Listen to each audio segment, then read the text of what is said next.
In 1971, Don McLean recorded a song called Vincent. It was a defense of the sanity of Dutch painter Vincent van Gogh, or Van Gogh, or Van Gogh, or Van Gogh, depending on where you're from and how far you want to deviate from the authentic American pronunciation. According to McLean, Van Gogh wasn't crazy, as most people think of crazy. He had some sort of mental illness that allowed him to see the world differently. But what Van Gogh saw wasn't wrong. He was seeing things that others couldn't see. And he tried to share his perspective through his paintings, but people didn't understand.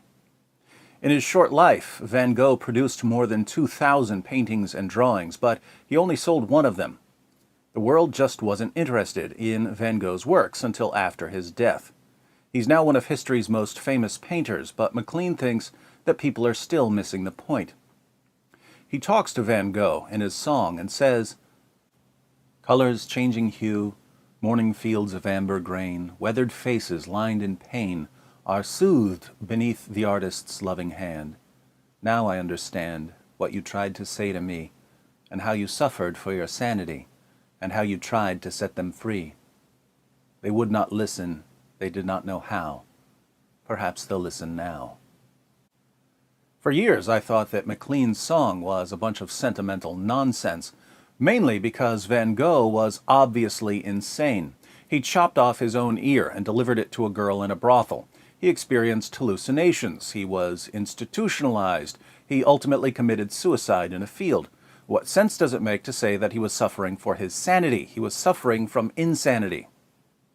But some recent discoveries have forced me to rethink my view of Van Gogh, primarily discoveries about the ear incident.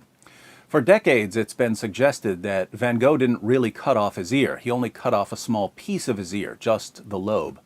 But researchers located drawings by a doctor who treated him, and he did cut off most of his ear. Part of the lobe was all that was left. There were also doubts about whether Van Gogh was the one who did the cutting. His friend Paul Gauguin, another artist, was proficient with the sword, and he and Van Gogh had gotten into a heated argument. Some have argued that Gauguin cut off Van Gogh's ear when Van Gogh charged him in a fit of rage. Van Gogh claimed that he remembered nothing about losing his ear, so there's precious little to go on. The key to solving the mystery of Van Gogh's ear may lie in the identity of the recipient. We've always known that Van Gogh wrapped his ear in newspaper and delivered it to a girl named Rachel at a local brothel. He handed it to her and said, "Guard this object carefully." Without knowing anything about Rachel, it was quite natural to suppose that she was a prostitute, that Van Gogh was in love with her, and that giving her his ear was the incredibly creepy love offering of a deranged and obsessed stalker. Fortunately, thanks to Bernadette Murphy, a researcher who sifted through documents to figure out who this Rachel was, we now know that she wasn't a prostitute.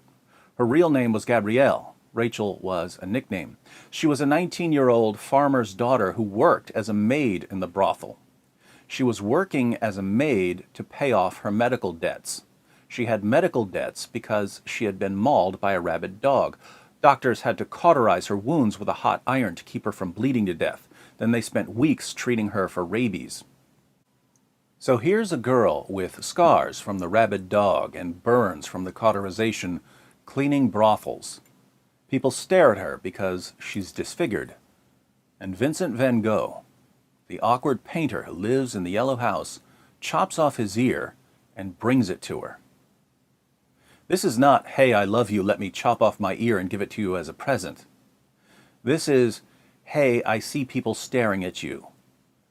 I'll give them something else to stare at. You're disfigured. Now I'm going to be disfigured with you." This isn't the act of a deranged stalker. This is an act of excessive compassion by a mentally unstable man.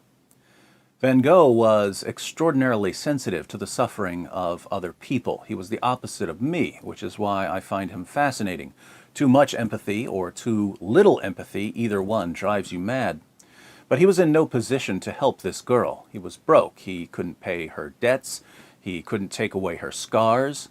So he did the only thing he could. He suffered with her.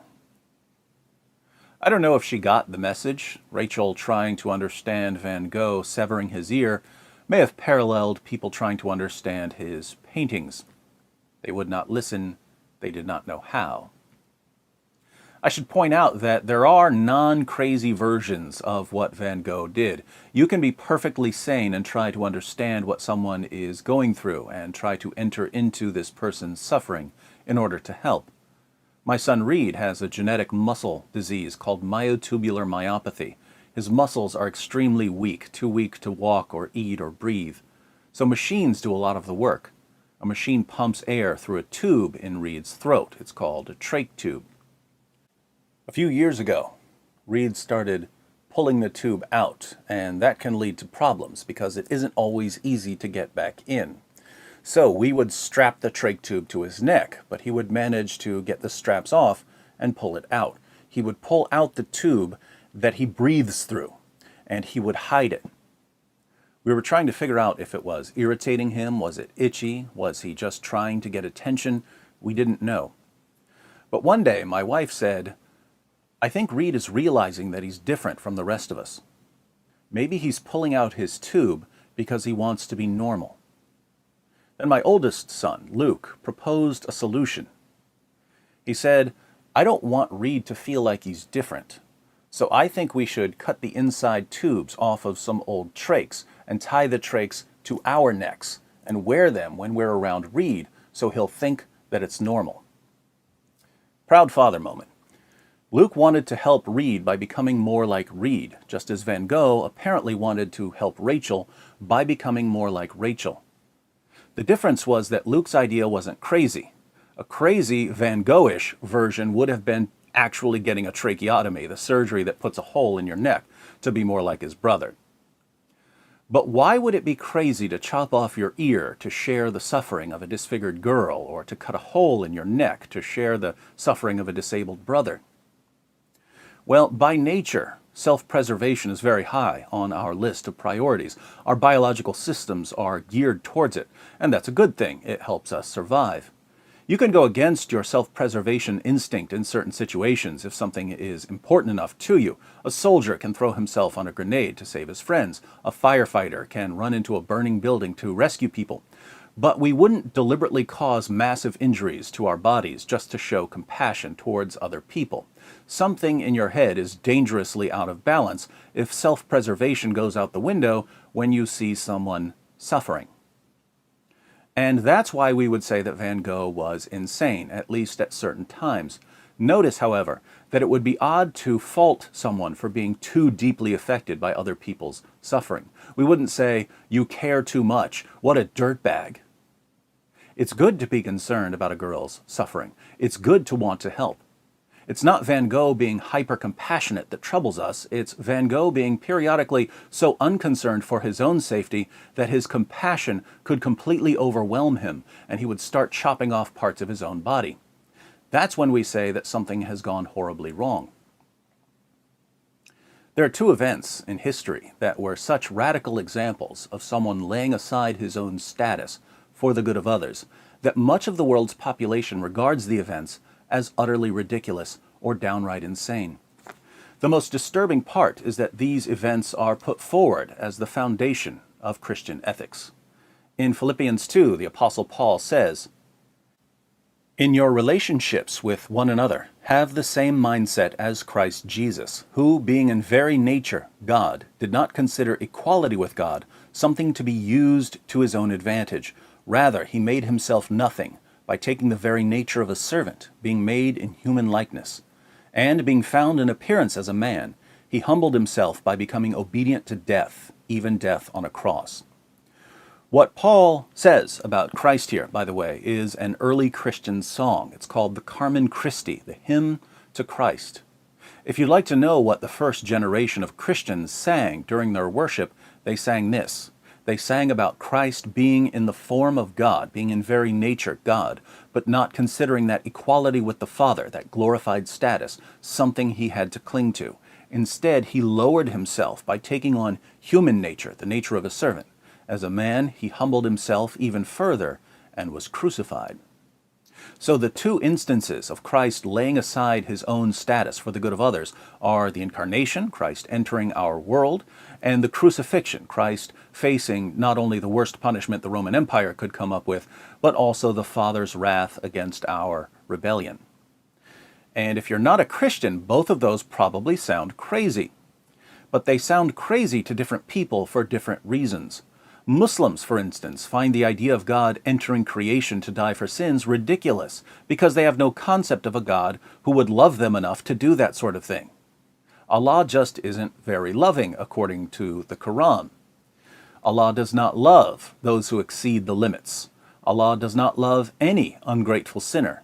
Allah does not love the unbelievers. Allah does not love the unjust. Allah does not love him who is proud. Obviously, if God doesn't love people very much, he isn't going to take the astonishing steps of entering creation and dying for their sins. The Christian God is too loving for Muslims to take seriously. At the other end of the spectrum, we have atheists of various kinds who don't say that the Christian God is too loving. They say that he isn't loving enough. If God really loved us, he would solve all of our problems. He would heal Rachel's scars and Van Gogh's ear and Reed's muscles. He would give everyone good health and plenty of food and plenty of money. He would maximize our pleasure and minimize our pain. But he doesn't. So he can't be that loving. And you can see why this objection would apply to God, but not to others. Van Gogh chopped off his ear to suffer with Rachel because he was in no position to heal her wounds. If he could have healed her, he would have just healed her. Likewise, Luke comes up with the idea of wearing trachs when we're around Reed because he's in no position to heal Reed. If he could heal his brother, I'm sure he would heal him. But when we're talking about an omnipotent being, why would he suffer with us when he could just stop the suffering? Interestingly, when Jesus began his public ministry, he did what people wanted him to do. He cured the lepers and gave sight to the blind and fed the hungry and raised the dead. But over and over again, as soon as he said something that people didn't like, the crowds would turn on him, no matter how many people he fed or healed.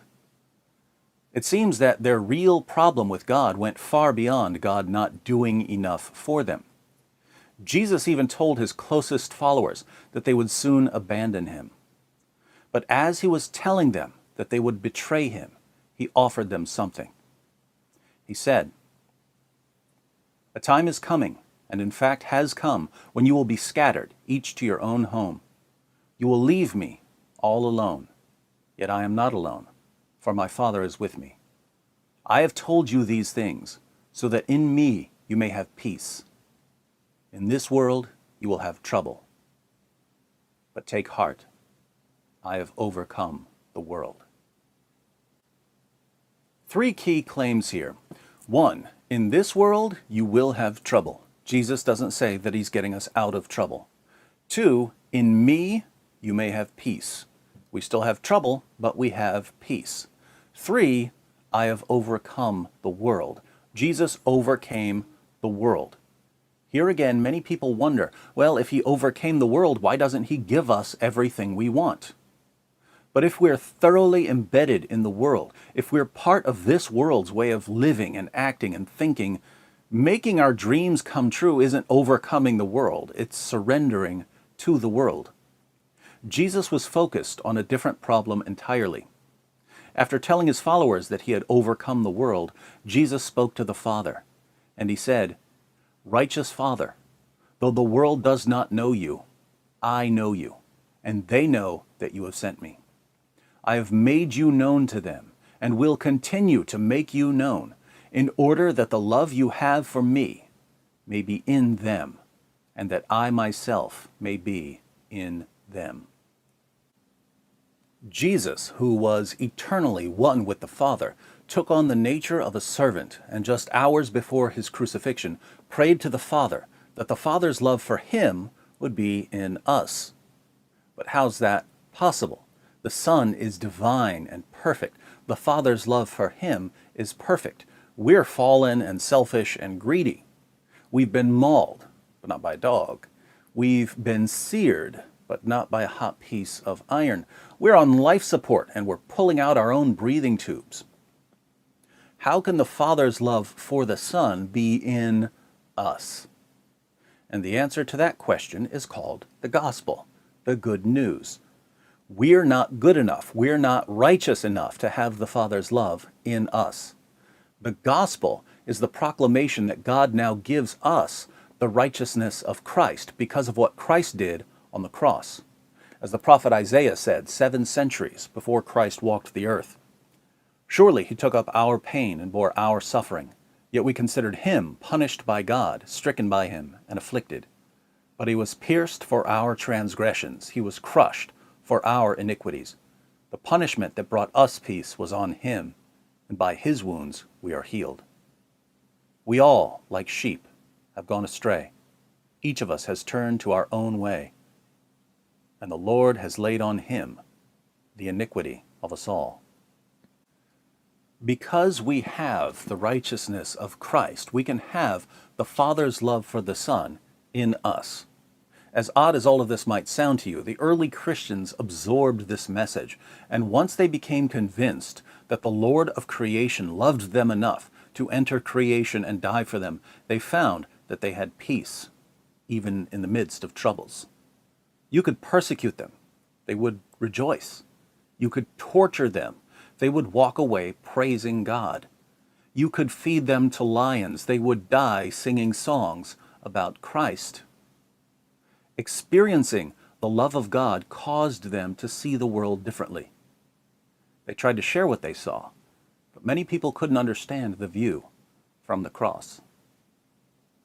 As Jesus suffered on the cross, mocked by the crowds, he prayed, "Father, forgive them, for they do not know what they are doing." Very similar to Don McLean's words nearly 2,000 years later. They would not listen. They did not know how. Perhaps we'll listen now.